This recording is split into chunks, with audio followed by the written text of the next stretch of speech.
Hola, mi nombre es Alfonso Cervec, soy doctor en física teórica y esto es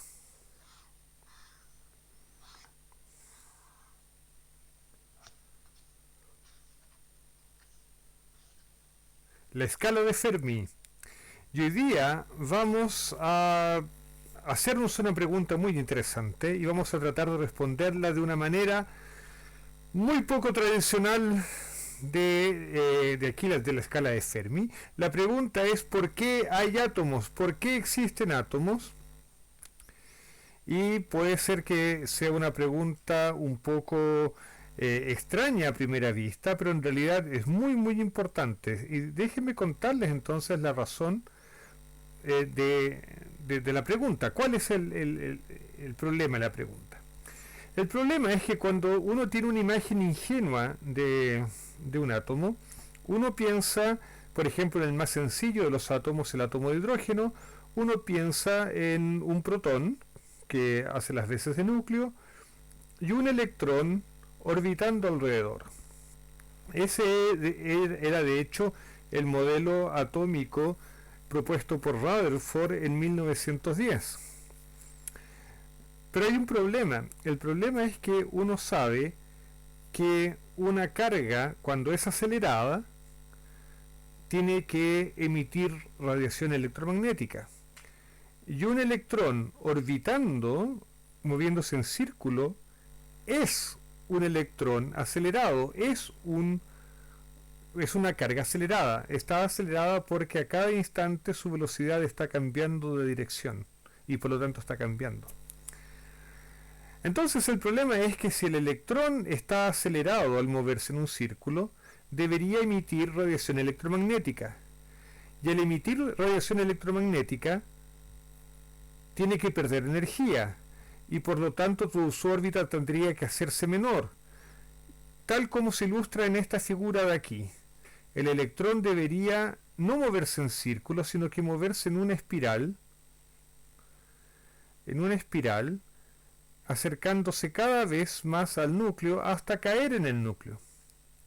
Y de hecho uno puede hacer los cálculos según las leyes de la física clásica de cuánto se demoraría el electrón en caer al núcleo y la respuesta es sorprendente.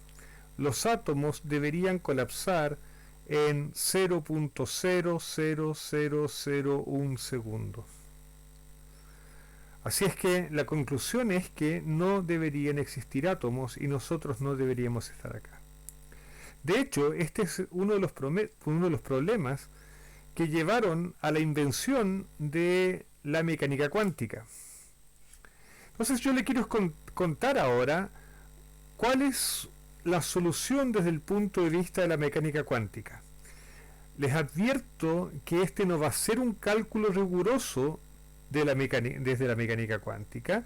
Para hacerlo tendría que resolver la ecuación de Schrödinger, que es una ecuación diferencial, y está más allá de las pretensiones de este canal.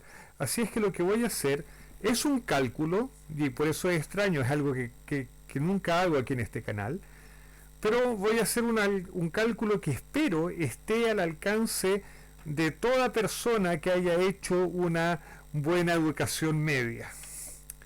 En fin, una buena secundaria. Entonces, ok, vamos a comenzar por lo siguiente.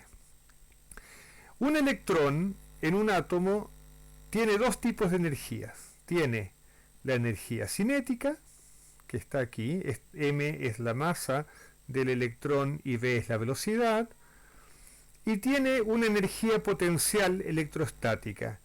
Aquí está la carga del electrón al cuadrado, porque el electrón y el protón tienen la misma carga salvo el signo, y de hecho ese signo diferente es lo que hace que aquí aparezca un signo menos, y aquí está, todo esto está dividido por la distancia, la carga del electrón al cuadrado está dividido por la distancia entre el electrón y el núcleo, así es que esta es la energía potencial electrostática.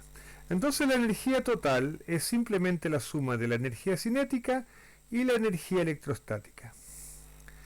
Pero la mecánica cuántica nos enseña una propiedad muy interesante de la naturaleza, que es el principio de incertidumbre de Heisenberg. Del principio de incertidumbre yo creo que voy a hablar más detalladamente en un próximo video.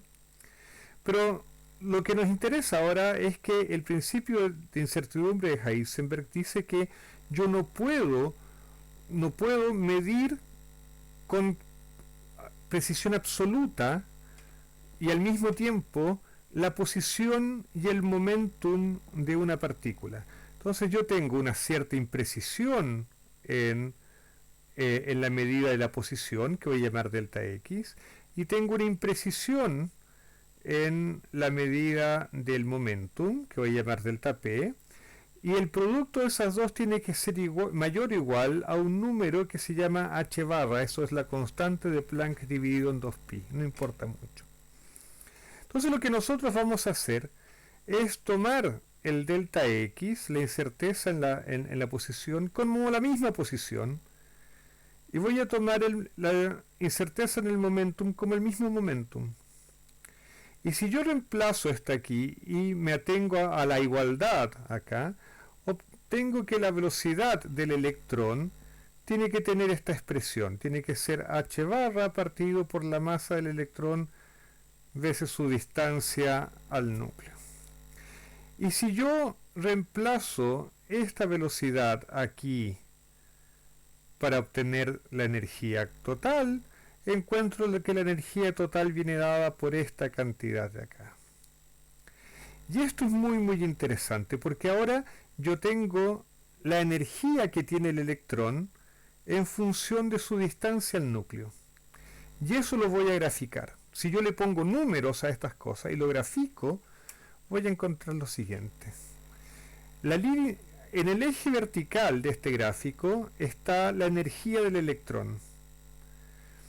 Y en el eje horizontal está la distancia al núcleo medido en angstrom. Y la línea azul aquí es la energía en función de la distancia.